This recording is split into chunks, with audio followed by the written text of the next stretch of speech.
Vous êtes réveillé cette nuit, entre 3 heures et 5 heures du matin, sans raison apparente. Le silence était total, la maison dormait.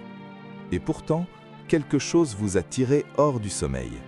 Quelque chose que vous ne savez pas nommer. Quelque chose d'insistant, de doux et de puissant à la fois. Vous avez regardé l'heure, vous avez peut-être soupiré, vous avez peut-être essayé de vous rendormir. Mais le sommeil ne revenait pas. Ce que je vais vous dire maintenant va peut-être changer votre façon de vivre ces moments pour toujours. Parce que ce réveil n'était pas un accident. Ce n'était pas votre corps qui dysfonctionnait. Ce n'était pas le stress ou la digestion ou le bruit de la rue.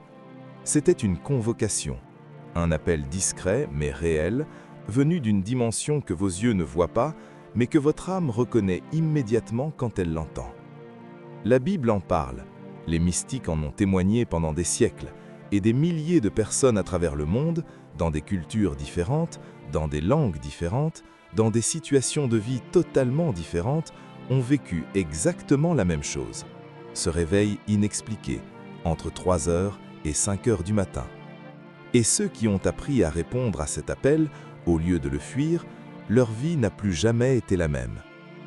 Restez avec moi, parce que dans les prochaines minutes, je vais vous révéler ce que signifie vraiment cette heure, ce qui se passe spirituellement dans ces 2 heures précises, et je vais vous donner la prière la plus puissante que vous puissiez réciter dans cet espace sacré. Une prière qui a le pouvoir de débloquer ce qui semble impossible dans votre vie. Commençons par comprendre quelque chose d'essentiel. Le temps n'est pas uniforme, pas dans la physique, et encore moins dans la réalité spirituelle. Il existe des moments dans la journée, dans la nuit, dans le cycle du soleil et de la lune, où quelque chose change, où les conditions sont différentes, où ce qui était fermé s'ouvre, où ce qui était lourd devient léger, où la communication entre le visible et l'invisible fonctionne à une fréquence que rien d'autre dans le reste de la journée ne peut égaler. Les anciens le savaient, les Hébreux divisaient la nuit en veille, les moines chrétiens avaient structuré leur vie entière autour de ces heures nocturnes. Les pères du désert, ces hommes et ces femmes extraordinaires qui avaient tout quitté pour chercher Dieu dans le silence des grottes et des déserts d'Égypte, témoignaient unanimement de la même chose. Les heures entre 3 et 5 heures du matin sont les heures de la plus grande ouverture spirituelle que l'être humain puisse connaître. Mais pourquoi ces heures précisément? Qu'est-ce qui les rend différentes des autres? Il y a d'abord une dimension cosmique. À 3 heures du matin, la Terre est au point le plus éloigné de l'activité humaine diurne. Le bruit collectif de 7 milliards d'êtres humains est à son niveau le plus bas. Les pensées, les émotions, les intentions, les peurs de la fosse commune humaine sont en veille. Et dans ce silence collectif extraordinaire, votre propre signal spirituel peut monter sans interférence. Votre prière peut traverser quelque chose qu'elle ne peut pas traverser à midi ou à 19 heures, quand le monde hurle de toutes parts. Pensez-y comme une radio. En pleine journée, les fréquences sont saturées. Tout le monde émet en même temps. Il y a du bruit partout. Mais à 3 heures du matin, la bande passante est presque vide.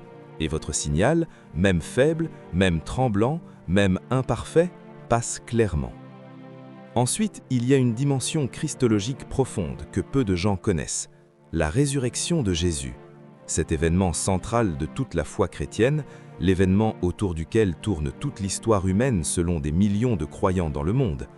La résurrection n'a pas eu lieu à l'aube visible, elle n'a pas eu lieu au lever du soleil que les femmes ont vu quand elles sont arrivées au tombeau. Elle a eu lieu dans le noir, dans le secret, dans ce silence profond qui précède l'aurore. Entre 3 heures et 5 heures du matin, selon les calculs historiques et bibliques les plus sérieux, quelque chose s'est passé dans ce tombeau que personne n'a vu. La mort a reculé, la vie a jailli, l'impossible est devenu réel dans le silence total de la nuit. Ce qui veut dire que ces heures portent dans leur tissu même la mémoire de la résurrection. Elles sont marquées par cet événement pour l'éternité. Et quand vous vous réveillez dans ces heures, vous entrez dans un espace temporel qui a déjà accueilli le plus grand miracle de l'histoire humaine. Est-ce que vous commencez à sentir le poids de ce moment autrement? Et puis, il y a quelque chose d'encore plus personnel, encore plus intime. La Bible dit que Dieu ne dort pas. Il ne sommeille pas et il ne dort pas, dit le psaume 121. Il veille, en permanence, sur toute la création, sur chaque être humain, sur chaque situation, sur chaque cœur.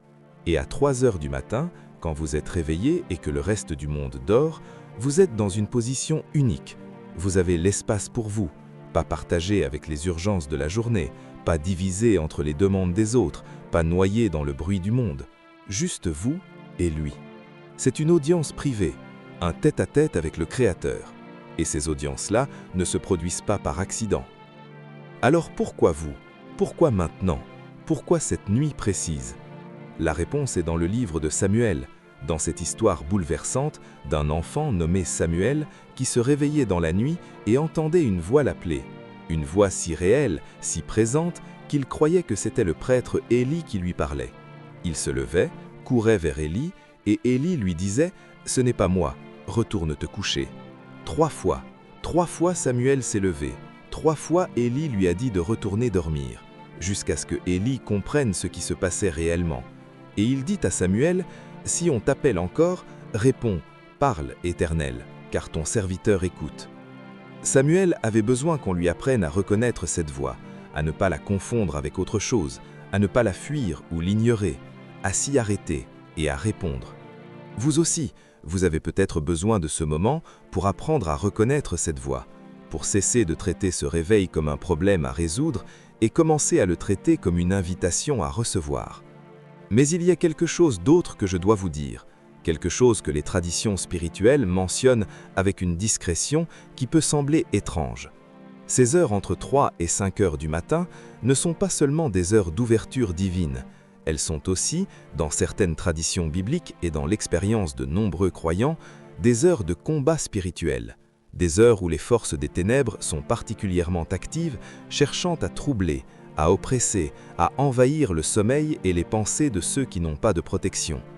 Certains se réveillent dans ces heures avec une angoisse inexplicable, avec des pensées sombres qui semblent ne pas venir d'eux-mêmes, avec un sentiment de présence malévante, avec des cauchemars qui les laissent épuisés et désorientés. Si c'est votre expérience, sachez ceci. La prière que je vais vous donner est précisément conçue pour ces moments-là. Elle est une armure, un bouclier, une déclaration d'autorité spirituelle qui revendique l'espace de ces heures au nom de la lumière et non des ténèbres. Parce que les deux côtés savent que ces heures sont puissantes. La question est de savoir lequel des deux vous choisissez d'activer. Voici maintenant la prière. Mais avant que je vous en donne les mots, laissez-moi vous en expliquer la structure. Parce qu'une grande prière n'est pas une liste de demandes. C'est un mouvement, un voyage intérieur qui part d'un endroit et arrive ailleurs. Et si vous comprenez ce mouvement, vous pourrez prier avec une profondeur et une puissance que les simples mots ne peuvent pas transmettre seuls. La prière pour ces heures sacrées se déploie en 5 mouvements. La reconnaissance, l'ancrage, la déclaration, l'intercession et la réception. Le premier mouvement, c'est la reconnaissance. Vous venez d'être réveillé. Votre corps est encore entre deux mondes. Votre esprit n'est pas encore tout à fait en mode diurne. Et c'est précisément dans cet état de demi-éveil que vous êtes le plus perméable, le plus réceptif, le plus ouvert. Commencez par reconnaître où vous êtes. Pas géographiquement, spirituellement. Vous êtes dans le temps sacré, dans ces 2 heures que Dieu a mis de côté depuis l'éternité pour les âmes qui cherchent sa face. Reconnaissez-le à voix haute si vous le pouvez. Dites simplement « Me voici, Seigneur, je suis éveillé, et je choisis de passer ce temps avec toi ». Cette reconnaissance, aussi simple soit-elle, est un acte de consécration. Elle dit à Dieu « Je ne traite pas ce moment comme un accident, je le reçois comme un don, et je m'y engage ». Le deuxième mouvement, c'est l'ancrage. Avant de prier pour quoi que ce soit, ancrez-vous dans les promesses de Dieu. Parce que la prière qui part de la peur est différente de la prière qui part de la foi. La prière qui part de la peur dit « Aide-moi, je n'en peux plus, j'ai tout essayé ». C'est une prière valide et Dieu l'entend. Mais la prière qui part de la foi dit « Je viens à toi parce que je sais qui tu es et ce que tu as dit ». Et cette prière-là a une puissance différente. Ancrez-vous dans des vérités simples et concrètes. Dieu est avec moi, il est pour moi, il ne dort pas. Il m'a vu réveillé en ce moment, et il a quelque chose pour moi dans ce moment. Prenez le temps de laisser ces vérités descendre du niveau intellectuel au niveau viscéral, de la tête au ventre. C'est là que la foi prend racine, pas dans les idées, dans les tripes. Le troisième mouvement, c'est la déclaration. Et c'est le cœur de la prière pour ces heures entre 3 et 5 du matin. Parce que ces heures sont un territoire. Et comme tout territoire, il peut être revendiqué. Vous pouvez déclarer que ces heures vous appartiennent, à vous et à Dieu, et qu'aucune puissance des ténèbres n'y a accès. Vous pouvez déclarer des promesses bibliques sur votre vie, votre famille, vos situations. Vous pouvez déclarer la lumière sur ce qui était sombre, la paix sur ce qui était agité, la délivrance sur ce qui était captif. Les déclarations ne sont pas de la magie verbale, elles sont l'alignement de votre voix humaine avec la parole divine. Et quand ces deux choses s'alignent, quelque chose se passe dans le monde spirituel qui précède et prépare ce qui va se passer dans le monde physique. Le quatrième mouvement, c'est l'intercession. Portez les autres, portez ceux que vous aimez, portez les situations que vous connaissez et qui ont besoin de la main de Dieu. Nommez-les, un par un, avec précision, avec amour. La prière intercessive dans ces heures nocturnes a une qualité particulière parce qu'elle est dépourvue d'ego. Vous ne priez pas pour être vu, vous ne priez pas par obligation, vous priez parce que vous êtes éveillé dans le silence et que votre cœur est ouvert et que l'amour cherche naturellement à se déverser vers ceux qui en ont besoin. C'est l'intercession la plus pure qui soit. Et elle a des effets que vous ne verrez peut-être jamais directement, mais que les personnes pour qui vous avez prié sentiront, souvent sans savoir d'où vient ce souffle de grâce qui a touché leur vie cette nuit-là. Et le cinquième mouvement, c'est la réception.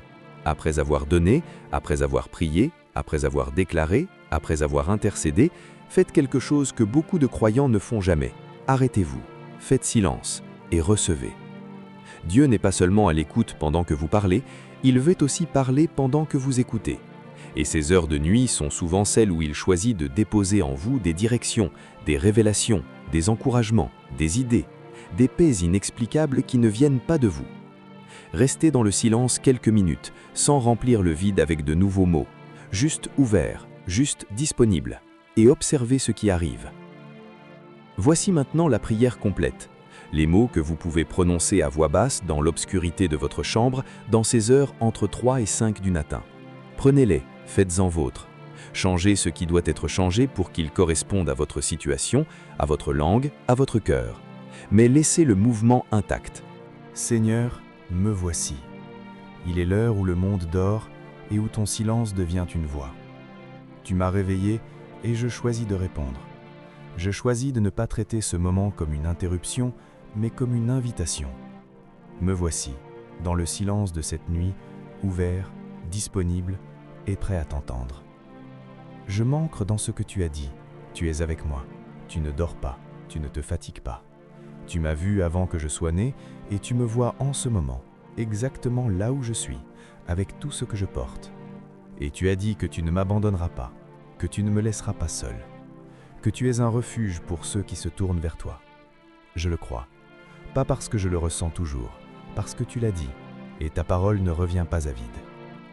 Je déclare sur cette heure qu'elle t'appartient, je la consacre à toi.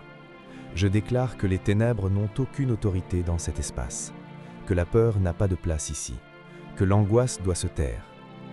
Je déclare la lumière sur ma maison, sur ma famille, sur ma vie. Je déclare que tu travailles même maintenant dans les situations que je ne vois pas, dans les nœuds que je ne peux pas défaire, dans les portes qui semblent fermées. Tu travailles dans le secret comme tu as travaillé dans ce tombeau dont personne n'a vu l'intérieur. Et ce que tu fais dans le secret, tu le révèles en son temps. Je te présente ceux que j'aime, ceux qui dorment en ce moment sans savoir que quelqu'un prie pour eux. Je les dépose entre tes mains, une par une, situation par situation. Protège-les, guide-les, guéris ce qui est blessé en eux. Ouvre des portes pour eux que personne ne peut fermer. Parle-leur dans leurs rêves si tu le veux. Envoie tes anges garder leur sommeil et accomplis dans leur vie ce que ni eux ni moi ne pouvons accomplir par nous-mêmes. Et maintenant je me tais, je fais de la place. Parle, Seigneur, car ton serviteur écoute. Si tu as quelque chose à me dire, une direction à me donner, une paix à me transmettre, une vérité à déposer en moi, je suis là, je suis ouvert. Et ce que tu donneras dans ce silence, je le garderai, je le porterai et j'avancerai avec. Amen. Voilà la prière. simple dans ses mots, profonde dans son mouvement et vivante dans son intention. Maintenant, laissez-moi vous parler de ce qui peut se passer après. Parce que beaucoup de gens prient et ensuite attendent quelque chose de spectaculaire, un signe dans le ciel, une voix audible, un miracle visible et immédiat. Et quand rien de tel ne se produit, ils concluent que la prière n'a pas fonctionné.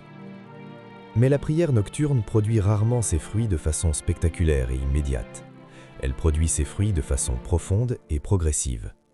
Voici ce que vous pourrez observer dans les jours et les semaines qui suivent si vous pratiquez régulièrement cette prière dans ces heures sacrées. D'abord, une clarté intérieure qui commence à se faire jour sur des questions qui semblaient sans réponse. Pas nécessairement par une révélation soudaine, plutôt par une certitude qui grandit progressivement. Un matin, vous vous réveillez et vous savez ce que vous devez faire. Vous ne savez pas exactement pourquoi vous le savez, mais vous le savez. Et cette connaissance-là est différente des décisions que vous prenez sous la pression ou sous l'impulsion. Elle est ancrée, stable, fiable. Ensuite, une paix qui commence à remplacer l'angoisse. Pas l'absence de problème, la paix de Paul dans sa prison, en train d'écrire des lettres joyeuses alors qu'il attendait son jugement. La paix qui surpasse toute intelligence, cette formulation extraordinaire qui dit en substance que cette paix ne s'explique pas logiquement. Elle dépasse la compréhension. Elle est là en dépit des circonstances. Et ceux qui vous entourent commenceront à le remarquer avant même que vous ne le réalisiez vous-même. Et puis, des coïncidences, des rencontres inattendues, des portes qui s'ouvrent sans que vous ayez frappé, des appels téléphoniques qui arrivent au bon moment, des ressources qui apparaissent quand vous en avez besoin, des situations qui se dénouent sans intervention humaine apparente. Ces choses-là, le monde les appelle chance ou coïncidence.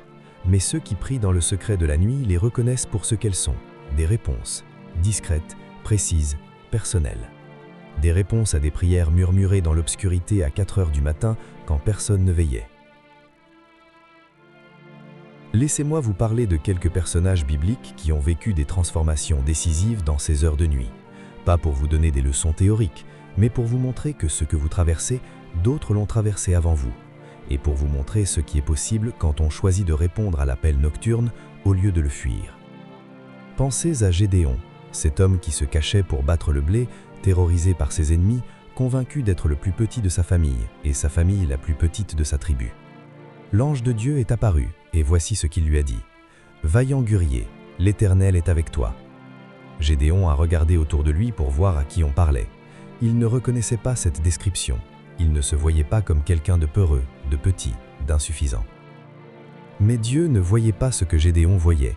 Dieu voyait ce que Gédéon pouvait devenir. Et cette révélation, cette vision que Dieu avait de Gédéon, a transformé un homme terrorisé en libérateur d'un peuple entier. Quand vous priez dans ces heures de nuit, vous vous exposez à cette même possibilité.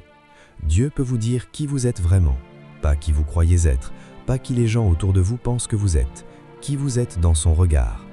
Et cette révélation-là change tout. Elle change comment vous marchez, comment vous parlez, comment vous prenez des décisions, comment vous répondez aux obstacles. Pensez à Élie, cet homme extraordinaire qui avait appelé le feu du ciel et vu un peuple entier revenir à Dieu en un seul après-midi, et qui, quelques jours plus tard, fuyait dans le désert, épuisé jusqu'à la moelle, voulant mourir sous un genivré, complètement à bout, complètement vidé. Et dans ce moment de nuit, de désert, d'épuisement total, Dieu n'a pas envoyé un serment. Il n'a pas envoyé une réprimande. Il a envoyé un ange qui l'a touché et lui a dit « Lève-toi et mange, le chemin est trop long pour toi ». La tendresse de cette scène me bouleverse chaque fois. Pas de grandes paroles, pas de discours, un toucher, une nourriture, une reconnaissance de sa fatigue humaine. Et ensuite, quand Élie a mangé 2 fois, une invitation à reprendre la route. Dieu sait que vous êtes fatigué. Il sait que certains d'entre vous qui écoutent ces mots sont épuisés d'une façon que les mots ne peuvent pas tout à fait décrire. Épuisés de combattre, épuisés d'espérer, épuisés d'attendre. Et dans ces heures, entre 3 et 5 du matin, quand vous venez à lui dans cet état, il ne commence pas par vous demander de faire quelque chose. Il commence par vous nourrir, par vous toucher, par vous dire « Tu n'es pas seul, tu n'es pas abandonné. Et le chemin que tu as à faire, tu n'as pas à le faire dans cet état-là. » Il y a une autre dimension de ces heures nocturnes que je veux vous partager. Une dimension qui concerne particulièrement ceux d'entre vous qui vivent des situations de combat spirituel intenses, des situations où quelque chose d'invisible semble travailler contre vous, où les obstacles semblent trop systématiques pour être simplement de la malchance, où vous avez l'impression que chaque fois que vous avancez d'un pas, quelque chose vous en fait reculer de deux. Dans l'évangile de Marc, il y a cette scène où les disciples n'ont pas pu délivrer un enfant tourmenté. Ils avaient essayé, ils avaient utilisé tout ce qu'ils savaient et ils avaient échoué. Et quand Jésus est arrivé et a fait ce qu'ils n'avaient pas pu faire, ils lui ont demandé en privé « Pourquoi n'avons-nous pas pu le chasser ?» Et Jésus a répondu « Ce genre de démon ne sort que par la prière et le jeûne. » Ce genre de démon, cette formulation reconnaît qu'il y a des niveaux de résistance spirituelle qui nécessitent des niveaux de prière différents. Et la prière nocturne, faite dans le silence et l'humilité de ces heures entre 3 et 5 du matin, représente précisément ce niveau supérieur, ce niveau où vous n'êtes plus en train de prier par routine ou par obligation, où vous êtes en train de prier par nécessité absolue, par conviction que c'est là, dans ce silence, dans cette obscurité, dans ce combat nocturne que quelque chose va se briser dans le monde spirituel et libérer ce qui était retenu dans le monde physique. Je veux maintenant vous parler de la constance, parce que tout ce que j'ai dit jusqu'ici peut créer une attente de résultats immédiats qui peut vous décourager si elle n'est pas nuancée. La prière nocturne n'est pas un événement, c'est une pratique, c'est une discipline. Et comme toute discipline, ses effets les plus profonds se manifestent dans la durée, pas dans l'instant. Pensez à un agriculteur. Il plante des graines, il arrose, il désherbe, il attend. Il ne voit rien pendant longtemps. Et puis un matin, il y a une pousse, et puis une plante, et puis une récolte. La graine faisait son travail sous la terre pendant tout ce temps où l'agriculteur ne voyait rien. Le travail invisible précède toujours la manifestation visible. Vos prières nocturnes sont des graines. Chaque matin entre 3 et 5 heures où vous choisissez de répondre à l'appel au lieu de vous rendormir, chaque fois que vous murmurez cette prière dans l'obscurité, vous plantez quelque chose que vous ne voyez pas encore, mais qui pousse, qui prend racine, qui prépare une récolte que vous n'imaginez pas encore. Ne vous découragez pas si rien ne semble changer après une semaine ou 2 semaines ou 1 mois. Continuez. La fidélité dans le secret a une puissance que rien d'autre ne peut égaler. Et un jour, vous regarderez en arrière et vous verrez une trajectoire.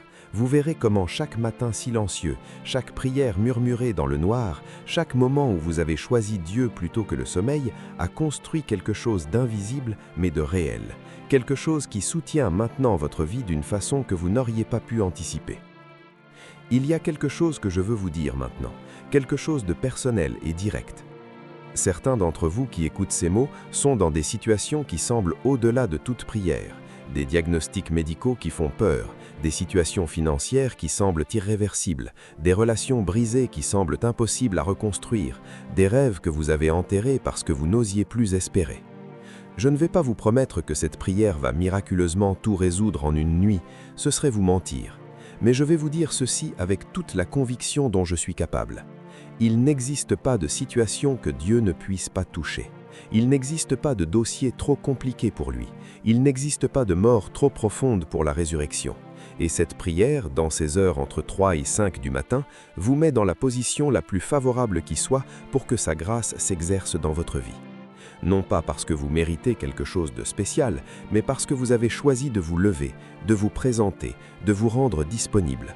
Et Dieu honore ce choix d'une façon qui dépasse ce que la logique humaine peut prévoir. Voici maintenant ma conclusion, et je veux qu'elle vous reste.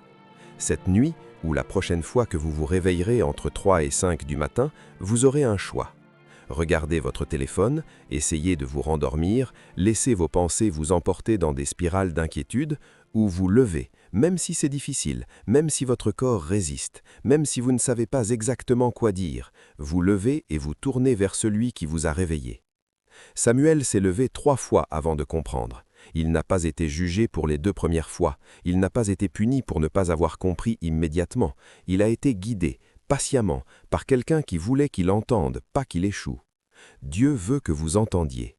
Il veut que vous receviez ce qu'il a mis de côté pour vous dans ces heures, et il est patient avec votre apprentissage, avec vos tâtonnements, avec les fois où vous n'êtes pas sûr de ce que vous faites. Ce qui compte, c'est que vous vous leviez et que vous disiez « Me voici ». Le reste, il s'en occupe.